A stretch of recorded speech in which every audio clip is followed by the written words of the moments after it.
Hey there, sister. Are you just loving the Time Management Summit? Hey, I am so glad you tuned in to hear my secret plans method to actually get stuff done and avoid those time robbers that create those sinkholes and rabbit trails in our day. Speaking of that, I just got a text message. Let me see. Let me check this. Okay. Okay, I think we're good. I think we're good. Okay, I'm back. Oh, wait. Oh, I just got an email notification. Maybe it's Marnie. Let me look. Oh no, it's just spam. Maybe I should buy another bag of that coffee. Oh, okay, back to our talk. Now where were we? Really? Are you kidding me? Oh, okay, back to our talk. Wow. Okay. Well, I hope that you know that I was doing all of that on purpose. Has anyone ever feel overwhelmed by all those distractions, just like these? If that's you, put a number 1 in the chat. Well, ladies, you're not alone. And I am super, super excited to be able to be here with you today and to arm you with some tools that I've learned and I hope will help you disarm those time robbers so that you can give yourself a gold star at the end of your week. And if we haven't met yet, I am Lynette Rainville. I am a Buffalo, New York girl who, yes, has survived a few feet of snow and lived to tell about it. I serve as the founder and chief encouragement officer at Daughters United. So I am a mission builder coach who loves to help people to take their idea from their mustard seed dream and actually carve out a blueprint and a plan for their project, their ministry, or business. So let's do it. Let's talk about distractions. Okay, there you are. Everything is calm and cozy, and you're finally getting in that zone. And bam, what happens? Yep, whoop, there goes another rubber tree plant. I'm sorry if you get that song stuck in your head. The dings, the beeps, the notifications, the doorbell start coming at you, what? In avalanche form. So in order to actually get stuff done, we must learn to gain some perspective and gather some tools in order to avoid these time robbers. So let me go further into saying, what is a sinkhole? Okay, a sinkhole is more of an emotional distraction where, yeah, you pick up and you read that text or that email or that post, and it leads you down an emotional trail. It can lead to a deep pit of non-productive emotions. And emotional messages actually use a different part of your brain. So I would encourage you to leave those alone until you are in a good time and space to manage them in a healthy way. Okay, rabbit trails. You probably have already guessed what these are. You're working online, you're in the zone, you're creating social media content, or you're writing your book or something that you're really engaged in, and then the social media comes up and there she is, that adorable baby picture from your long lost friend's first grandbaby. Okay, and then you're on there and it leads to a reel of funny mishaps, and then you get a pop-up of this great training that could actually help your ministry, your business, or your personal growth. And there you are, hop, hop, hop, down the bunny trail you go. And now you've just spent an hour, right, watching, laughing, and considering to buy another training that will sit in your virtual to-do box for God knows how long, right? So is anybody else guilty? Put me too in the chat if you can relate. Who else besides me can use some tools to help them to boss their day instead of their day bossing you? Okay, great. Right. So here's the secret method God has given me, and it's called B.O.S.S plans. This is the method to get the best outcomes, strategy, and success. Okay, that's B.O.S.S is for us to make a plan, and a plan that includes, okay, here we go, pray, listen, action steps, no more detours, and schedule. So before we unpack this list, I want to share a riddle with you. What is one thing that you can never make more of once you spend it? It is, yes, you're right, time. Time. So let's jump in and unpack this B.O.S.S plan. Okay, P is for prayer. Prayer is the first place we need to go. And many of us understand about giving God the first part of our income, but he also wants the first part of our time. That time is special to us and to him, and he actually longs to spend time with us. Giving God the first part of our day, the first part of our week, and the first part of our month helps to keep us close to hear his heart and to hear his plan. This leads me now to listen, right? Listen is the second letter in plan. So we need to listen. This is the principle of drawing back. And just like a bow and arrow, right? We need to draw back before we launch forward. Now, in the natural, it may seem counterproductive because we're not actually doing anything yet. And we live in a world of doers, right? And I talk a lot about doing, but it's in this place first that we must what? Fix our crosshairs. We fix our focus and get that strategic download from God.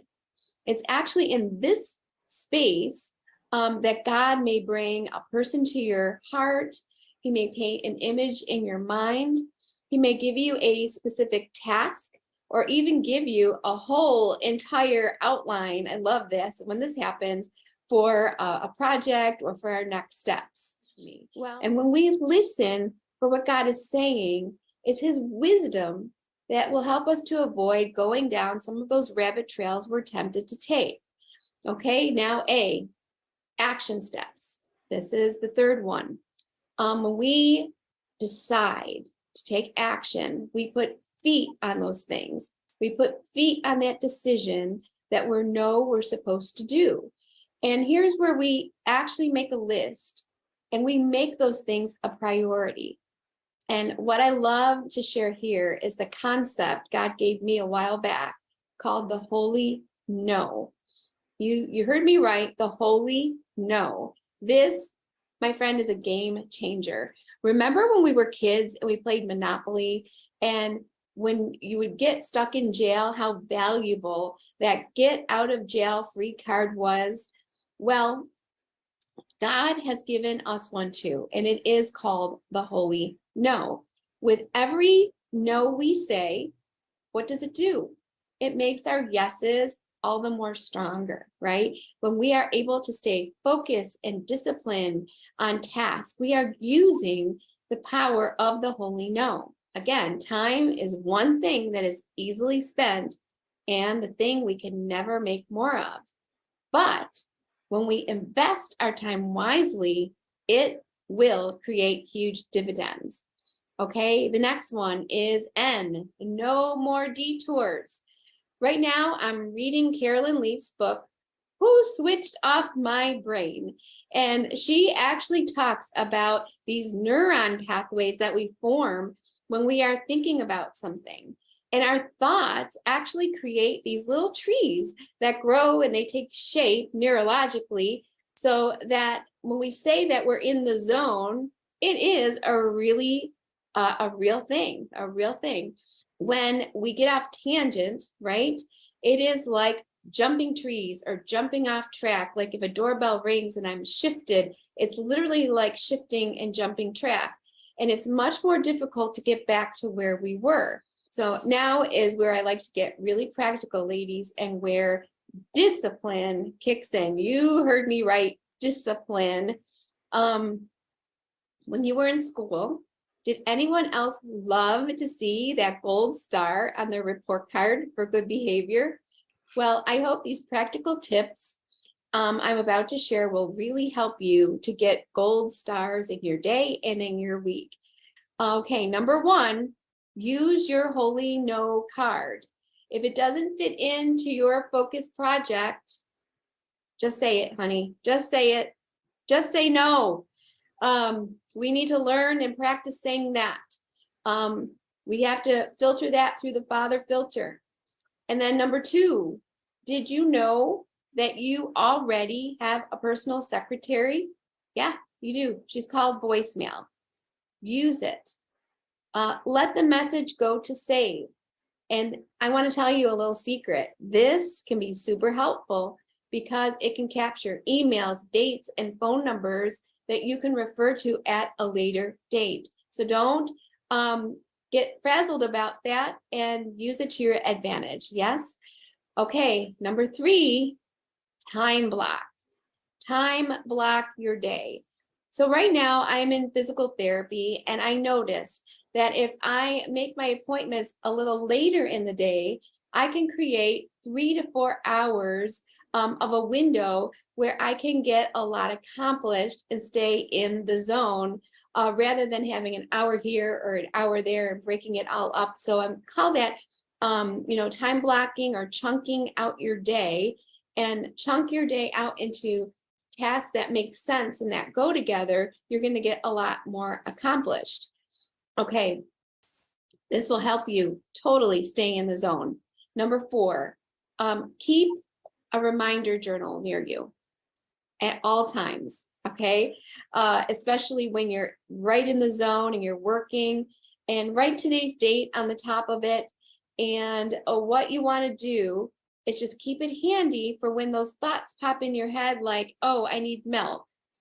Oh, I need to make that doctor's appointment. Instead of having to run away and go do that, you can just jot it down. And when you take a break, okay, then you can handle those things. Okay, stay on topic. 5, shut alerts off. Any unnecessary alerts need to be turned off, especially during your focused work time. And then number 6 is turn focus on your phone. I don't know if you know this, but if you have an iPhone, you can swipe down this way if you have a newer one, and there is a little thing here that says focus. So you hit it and you can just put that button on, and it will, guess what it'll do? It will stop all of your phone calls and send them to voicemail. Again, she is your personal secretary, right? Number 7, check your email in bulk. Yes. If you keep checking it 10, 20 times a day, you are setting yourself up for a lot of distraction. Okay. So set a time once or maybe twice a day where you're checking your email. Okay. And take care of those simple things right away. But if it's more involved, flag it and then make a memo in your handy dandy reminder book here and put the date, the email date, the name of the person, and if there's a due date for something you need to do, then write that down as well. Okay, so number 8 is social media. Have a set time a day and a set length of time that you check and post. Okay, so if you start at 9 a.m., you're going to try to finish around 10 a.m. Let's say you're giving yourself an hour to do that, to make your post, to check, to be very intentional with that time, right? Number 9 is closely related. I call this slow the scroll. If you're going to scroll on social media, I just challenge you to invest it instead of spend it. Okay. Invest that time with people that are closest to you and with those whom you are building relationships with. Invest in relationships that matter. Number 10, lastly, are you ready for it? Self-care. You heard me. I know this is a whole nother conversation, but self-care. If we are dragging our bodies around, we are exhausted, we have not eaten a decent meal in days, we will not be good to show up for our focus assignment. We won't. So we need to what? Drink more water, eat better, life-giving food. And I'm sorry to tell you, but donuts do not qualify for life-giving food. We also need to move our bodies. I started doing these stretches like every morning, and man, have they made a difference. And this is huge too. We need to sleep. We need to set a better sleep schedule and try to get at least 7 to 8 hours. Okay, I'm down to S is schedule. Our schedule, now I'm moving to plans. Now this is the S in plans. Schedule is the heartbeat of being able to boss our day. This is where we take all the things that we just spoke about, and now we make it a priority in our life. And when we start to carve out our schedules, we need to already know what our bucket list will be so that we can make what a realistic, livable, breathable, yes, plan of the day and goals of the week. And then what I do is I keep that list going. Whatever I didn't get accomplished today, I don't need to stress. It just moves to the top of the list tomorrow. Yeah, so that is how I keep the ball rolling. And this is how you start with the end in mind, okay? Again, what do you want your week to look like? And build it backwards. So my sister, in summary, I just want to encourage you to be the boss of your day. And we can do that when we create an environment for the best outcomes, strategy, and success, and create a plan, okay? A plan that includes prayer, seeking God first, listening for his direction. And when we know that he's calling us to take, we take those action steps that he's showing us, and we become disciplined so we can say no to the detours, and finally be diligent to plan our schedule. And guess what? If we don't fill our schedule intentionally, and we all know this, it will fill in naturally, right? So if this training has helped you, I'd really love to know one tip that you will put to use this week. And I have a free ebook waiting for you over at my website at LynetteRainville.com. And it's called Stop Dreaming, Start Doing. And it gives you my proven 7-step process to finally develop and deploy that dream, that calling, or that assignment that God has given you to build. So in the meantime, precious sister, I will be praying for you to start bossing your day instead of your day bossing you. Keep shining, my friend, because God needs your light in the world. Take care. I will see you soon.